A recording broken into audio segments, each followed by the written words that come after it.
Vic Soto. Ipinahayag na si Vico Soto ang susunod na presidente ng Pilipinas.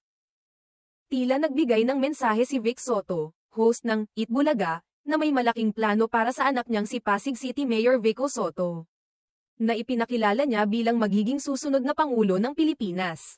Ang pahayag na ito ni Vic ay ginawa sa isang campaign rally ng Get In ng Pasig, noong Biyernes ika-28 ng Marso, kung saan siya ay nagbigay ng pambungad na talumpati at nagpakilala ng anak sa harap ng mga taga-suporta at mamamayan ng Pasig.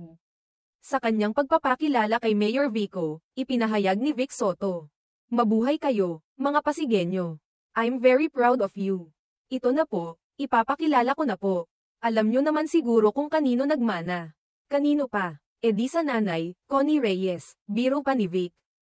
Na tila may halong katuwaan, ito na po, ang susunod na presidente ng Pilipinas. Mayor Vico Soto. Ang pahayag na ito ni Vic ay nagdulot ng kasiyahan at sigla sa mga tagapanood at mga dumalo sa rally. Marami ang natuwa sa pagbibigay ng kanyang suporta at pagpapakita ng pagmamalaki sa tagumpay ng anak. Sa kabila ng biro at kabiganian ng pahayag, may mga ilang nagtanong kung may malalim na mensahe na nais iparating si Vic hinggil sa hinaharap ng anak sa politika ng bansa.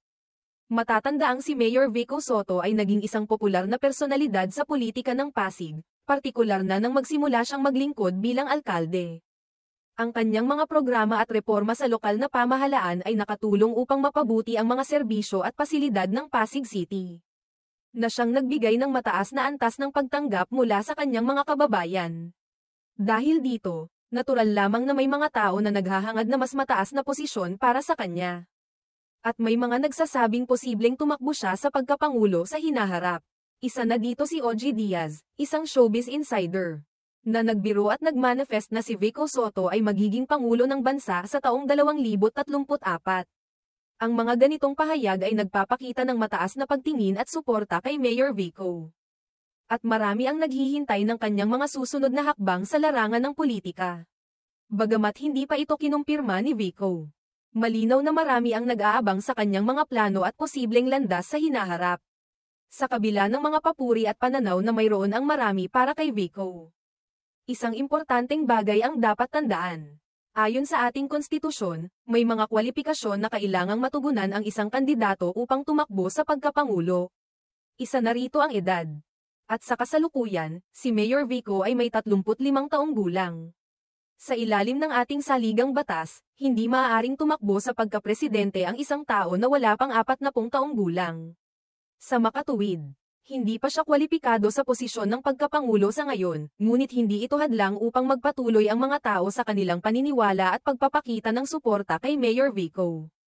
Marami ang naniniwala sa kanyang kakayahan at dedikasyon na maglingkod sa bansa, at bagamat hindi pa siya kwalipikado sa kasalukuyan, ang mga pangarap at manifestasyon ng mga taga-suporta tulad ni OG Diaz ay nagpapakita ng tiwala at mataas na pagtingin sa liderato ni Vico. Ang mga ganitong pahayag at pagninilay-nilay ay nagbigay diin sa kahalagahan ng politika sa buhay ng mga tao at kung paano ang mga anak ng mga kilalang personalidad tulad ni Vico ay nagiging inspirasyon sa mas malawak na pampulitikang tanawin. Sa ngayon, ang mga taga-suporta ni Mayor Vico Soto ay patuloy na nagmamasid at umaasa sa mga susunod na hakbang na gagawin niya, na maaaring magbukas ng pinto para sa kanyang mas mataas na mga ambisyon sa hinaharap.